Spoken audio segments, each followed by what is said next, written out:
Hi, everybody. Sam here. I am so excited you're here for Tuesday, the second night of the virtual summit, The Gratitude Effect. And you are in for a real treat with Melanie. We've been connected for a little while now. I know some of the women have really benefited from what they've learned and from Melanie that have got connected to her because of Safe Heart Connections. And I have got a little tiny bit of a glimpse of what she's going to be sharing tonight. And I cannot wait to hear the feedback and what y'all learn and how gratitude in the middle of just a situation that feels like things are falling apart, how can you have gratitude? And so, Melanie, I'm so glad you're here. And I'm going to take it away, let you take it away, and then we'll have a little bit of Q&A. If you ask a question in the chat and we don't get to it, I'll make sure Melanie gets your information so that she can respond to your question directly because we may not be able to get to all the questions. So, Melanie, take it away. Thank you, Sam. Thanks so much for that kind introduction. And thank you so much for asking me to speak at this summit. I'm really excited to be here as well, participating in your really beautiful community. I see what you're doing here, and I'm really proud of you and really grateful for all the amazing work that you're doing with women and bringing us together in this safe, connected space. So it's a real thrill. And everyone watching, all of you participants, hello and happy new year. Thank you so much for taking part in Sam's amazing Gratitude Effect Summit. And thank you for taking in my talk about how to leverage gratitude as your power tool for healing in the aftermath of a painful divorce. Okay, the divorce is one of those kind of dirty words, right? We don't really like it. It's not, it's important, it's valuable, it's really, really necessary sometimes, but it's also incredibly painful. If you've ever gone through this, you know from experience that it can be very hard to find anything to feel grateful about when you're navigating something like separation and divorce. Life can feel pretty dark and very scary in the weeks, months, and really, honestly, even years after the breakup. And this, it's whether you were in what you thought was a happy and secure marriage and your husband just suddenly announced out of nowhere that it was over and ran off with a woman 30 years younger than him, or whether you suffered in misery for years in a toxic abusive relationship before pulling the plug and getting out to save your soul. Even if you and your spouse mutually agreed that your marriage was over and you amicably chose to consciously uncouple, as they say, no matter what the circumstances were of your separation and divorce, or maybe you're still in progress with it all, or maybe you're dipping your toe into the freezing cold waters, considering if this is something that you might need to do. It is a massive life transition. It's a major loss of a person you thought you would be with for the entirety of your life. And it's a serious disruption for your family, your social life, almost every aspect of your life, really. As such, it is an actual trauma. Even if you're feeling happy and relieved on some level to be out, there are other levels of your being that are grieving the loss of your dreams for your life with this person and worrying about how you will manage your life in the future. And then just trying to manage all the nitty-gritty details of a divorce and there's a lot of administrative work that goes along with this. And you're doing this in the midst of a really traumatizing situation, possibly with a fair bit of brain fog going on, a lot of emotional turmoil, so much disruption in your life. So it's a lot. And trying to find gratitude in the context of all of this going on, it's not really easy, right? However, if you embrace gratitude, you will find that first it's your lifeline, and eventually it becomes your jet fuel on your journey out of separation and divorce into your new life as an empowered single woman. Before I go into the hows and whys of gratitude, let me share a little bit about myself and my own journey out of the darkness and into the light, because that's really what it has felt like. My two teenagers and I left my now ex-husband very abruptly in 2016 after a series of tragedies and traumatizing incidents had made it very clear to us that we needed to change things up in a big way. There was no way to function in the chaos that our family life had become, let alone get regulated enough to actually heal. My daughter especially, I knew, needed a calm environment to heal from the deep depression and extreme anxiety that had gripped her since really, really tragically, her best friend had killed herself the year before. She was only 13 at the time, and my daughter was literally the last person who spoke with her before she did it, like minutes beforehand, right? Called the police, tried to stop it, couldn't, and it just blew up our life, right? What I didn't know is that under the influence of her toxic friends, she had been restricting her food intake by not eating her breakfast and lunch at school. So after we left, in the shattering wake of discovering my husband's affair, she started restricting even more as a way of gaining control over the chaos. And before we knew it, she had developed severe anorexia nervosa, which became like a runaway train and nearly took her life with it. It was a very, very tough time. It was an all-out war, 3-year all-out war to overcome that beast, and it took every ounce of my inner strength, courage, compassion, patience, tenacity, and unconditional love that I had. Looking back, it feels as if those days were cloaked in darkness, desperation, and terror, because honestly, they were. But I was determined to save my daughter and also to save myself. And so I consciously embarked on a healing journey. I had, a mindset and background of healing. I'd been a yoga teacher since the mid 90s. And, I had that kind of a mindset. And I sought out and connected with many guides, mentors, and healers on my way. And I am eternally grateful for their love, power, and wisdom. I would not be the woman that I am today without them. So, in the midst of the struggle, I decided that I too would become such a guide, mentor, and healer to other women struggling under the weight of the world to heal not just from their separation and divorce, but from all of the associated challenges that go along with that, whether that be issues with their health, their finances, their children, their relationships, and especially their own trauma history. I undertook a wide range of trainings and certifications in coaching, trauma recovery, emotional freedom techniques, nervous system regulation, somatic therapy, and energy therapy, and began working with women who were contemplating, navigating, and or recovering from divorce in 2020. So when I got started with that. Um, and it's been an amazing journey with my clients. It's a privilege and joy to assist them in shedding the conditioning, pain, and trauma that's kept them stuck in unhealthy relationship patterns really throughout their life, right? And in reclaiming themselves so that they can build authentic, joyful lives for themselves. Because as women, especially, we have such conditioning for people pleasing. And it's literally a survival mechanism to survive as the weaker sex, to please other people, fit in, do what's expected, to stay safe, to survive. But we have learned how to lose ourselves in that process. We have just been like, I'll do what I need to do to survive, right? It's been not easy for women, right? And that's in our DNA. Over the course of my healing journey, I came to understand so many things about the brain and how it works, and how this essentially controls our lives. They're neurotransmitters and hormones, right? The endocrine system and the nervous system, it's all working together, obviously, right? So this is how I came to understand the gratitude as a vital and very powerful tool for retraining the brain and transforming, therefore, our patterns of thinking, feeling, and acting so that we can become the empowered creators of our own fulfilling and satisfying lives. This led me to create a simple 3-step process for working with the brain's natural inclinations in order to develop an unshakable attitude of gratitude and radically transform your mental health, your physical health, and your entire life experience. Gratitude is such an important force for healing, in fact, that the Mayo Clinic has established a gratitude program and promotes gratitude on its website as a way of boosting your immune system, preventing stress-related illness, which, let's face it, is most illness, and cultivating good mental health, healthy relationships, and resilience for facing life's challenges. I was really interested to see that the Mayo Clinic had gone there. So here are the 3 essential steps. They're very short, simple steps, and I'll tell you what they are, and then I'll tell you how I did them and how you can do them too. So step 1 is cancel the negative. Step 2 is relax into neutral, and step 3 is cultivate the positive. Because here's the thing. Breakups, separations, divorces, these are very painful, highly emotional charged experiences that can lead to a lot of negative feelings and give you a lot of really valid reasons to suffer, right? And it can be very hard to get stuck from all of that, especially since the trauma of divorce and all of the uncertainty that comes with it puts us in survival mode. This is like when we've been traumatized and our nervous system has gone into survival mode. Our amygdala is firing like crazy, which is our threat perception center. Our frontal lobes are offline and we're acting on impulse, and we've lost our executive function, okay? And we're very much in our emotional system. Our amygdala is on, right? Threat alert. Our brains are on high alert all the time, looking for threats to protect us.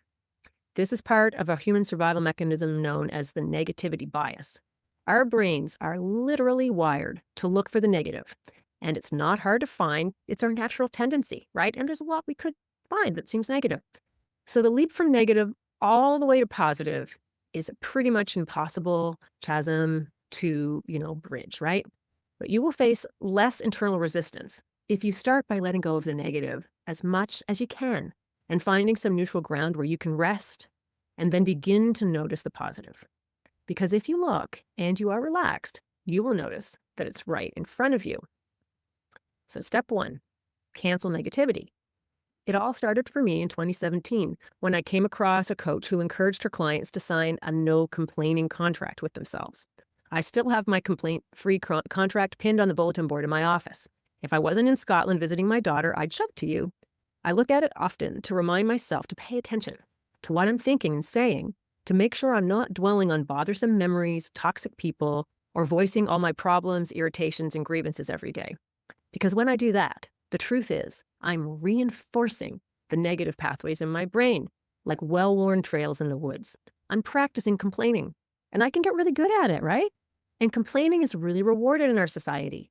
How often do you find yourself in a group of friends or coworkers bonding on all there is to complain about?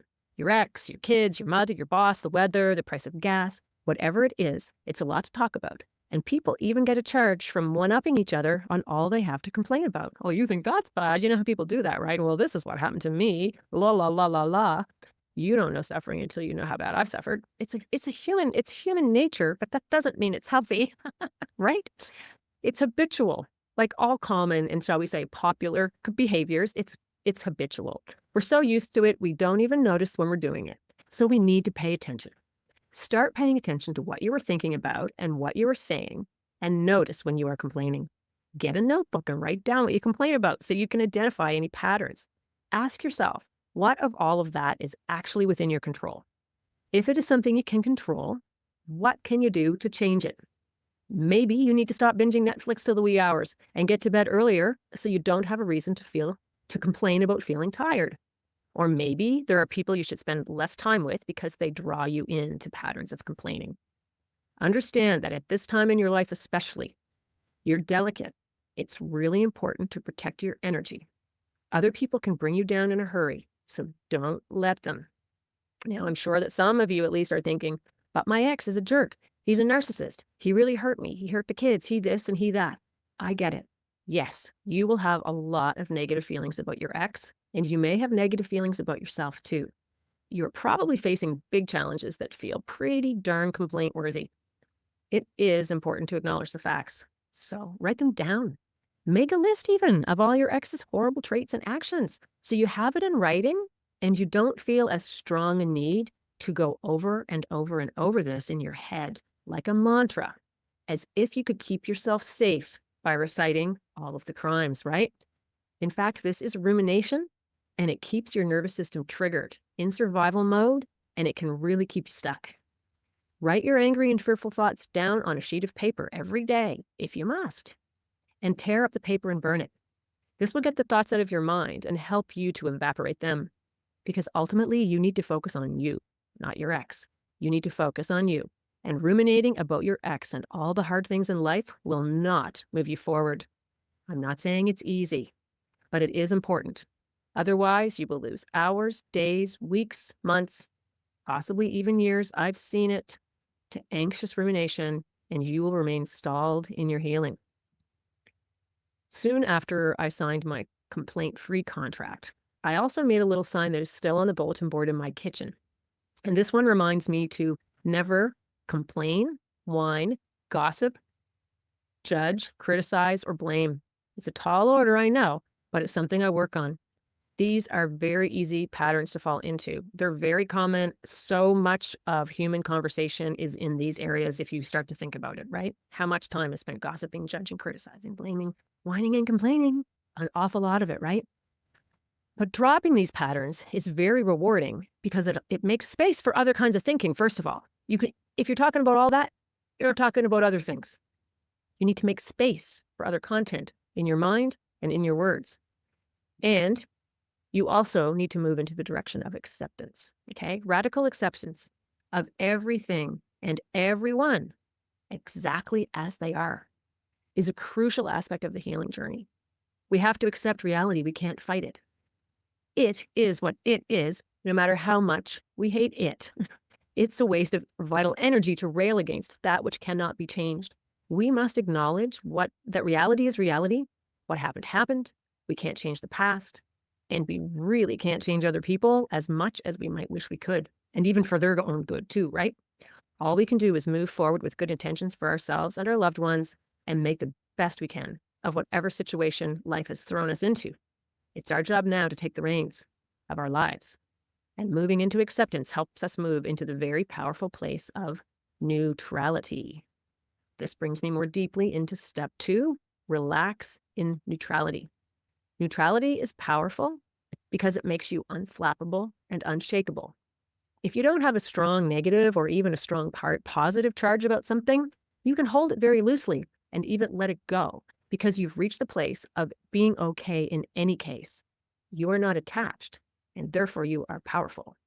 The first noble truth discovered by Buddha is that suffering is universal, followed by his next keen observation that attachment is the source of all suffering. In EFT tapping, we say resistance to what is the source of all suffering.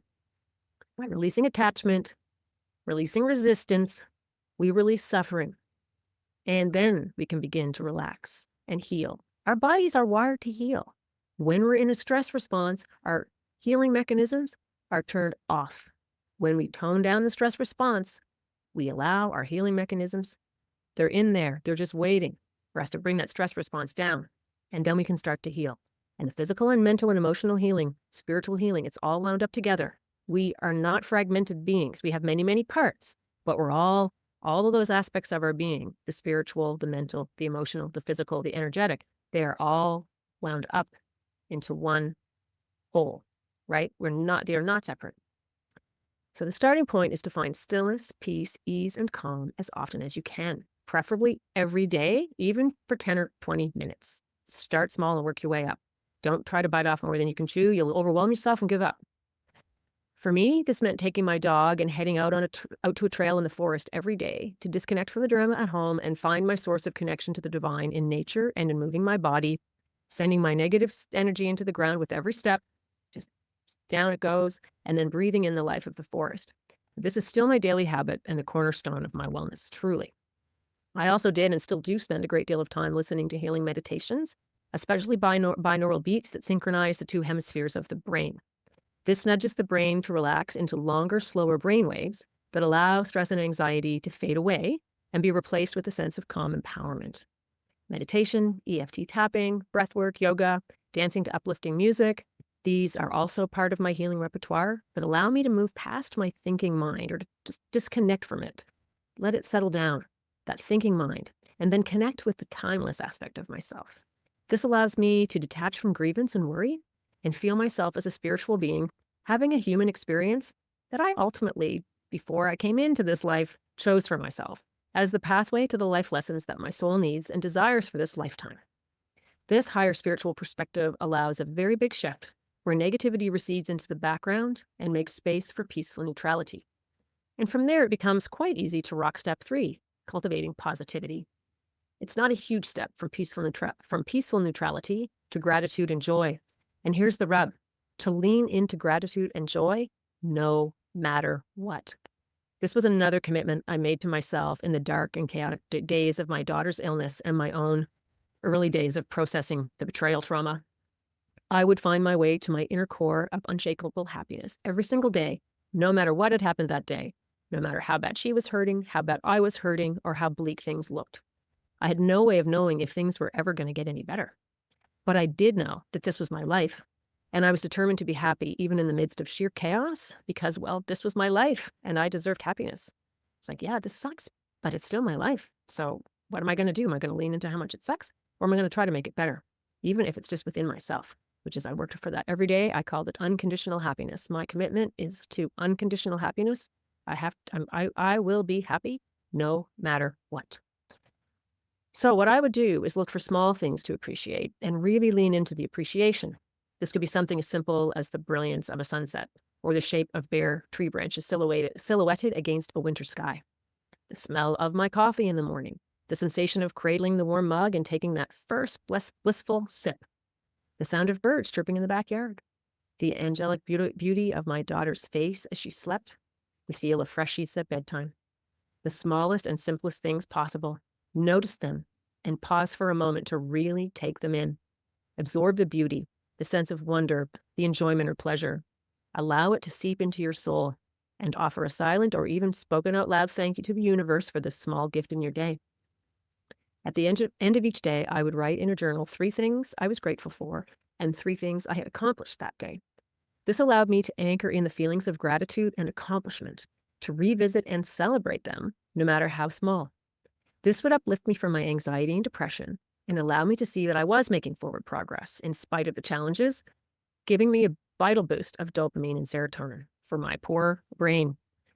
As my daughter improved, I began to put more time into my own healing from the implosion of my 26-year marriage and all that had happened in those years, the loss of what had been good and the trauma of what had gone so terribly wrong. Without consciously realizing it at the time, I was working these 3 steps every day. In no particular order, they became intertwined over time, and you'll find the same. Releasing the negative, relaxing into the neutral, finding and cultivating the positive. The more I appreciated, the more I found to appreciate. It's like that saying, when you change how you look at things, what you look at changes. Back to the brain science. That takes us. What happens is that when we start to notice things to appreciate and we feel into thankfulness for these things, we train what is known as the reticular activating system to find more things to appreciate. You know, like when you buy a white car and now you notice all the white cars. We start to become manifestors now as we resonate with appreciation and attract more and more things to be thankful for and see all the things that were there all along, but that we were too busy being miserable to notice. Again, it comes down to habit and conditioning. Gratitude is like a muscle we need to strengthen through repetition. Every time we take the time to appreciate what's in front of us, create something new to appreciate, and make an effort to appreciate the people in our lives, we are laying down new neural networks that get stronger and stronger over time. As we cancel negativity, those neural pathways fall apart, like a forest trail obscured by overgrowth because it's no longer used. As we cultivate positivity by leaning into gratitude, we are making a new trail that gets wider and smoother and easier to navigate with every feeling of appreciation and every thankful thought and word. This is powerful, life-changing stuff. And this, of course, is why Sam chose gratitude as the theme of this summit. Sorry about that. I'm so grateful to Sam for her efforts in bringing the summit to life. She is an amazing leader and teacher of a truly empowering community of women.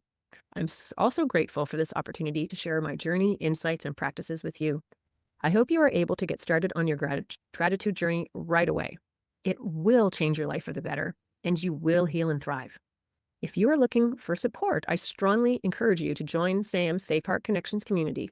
And if you are looking for a deeper level of support with coaching, healing work, and a structured holistic divorce recovery program, reach out to me at melanie@divorcerecoverynow.com. I offer a free Heal and Thrive After Divorce session, and I would be so grateful for the opportunity to walk with you through your journey of healing.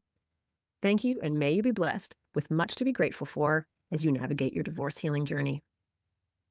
Wow, that was so good. I have so many. I've been taking notes, and wow, that's so good. So one of the things, a lot of the women that follow me that know I got out of an abusive marriage in 2015, and was lucky to get out alive.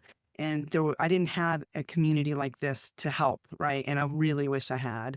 But what they also don't know or may not know is that that wasn't my only marriage. I had been married and divorced multiple times, and until I did the healing work for me to get better with me and do the things like you're talking about, I was doomed to just continue going down that loop, down that loop. And so we have a couple of minutes for some questions. What I'd like to just ask though, I mean, what you said, like your 3 things, I teach very similar, except for I've only said 2, and you mentioned something that really got me thinking. Because I always say, "Catch it and replace it with the truth."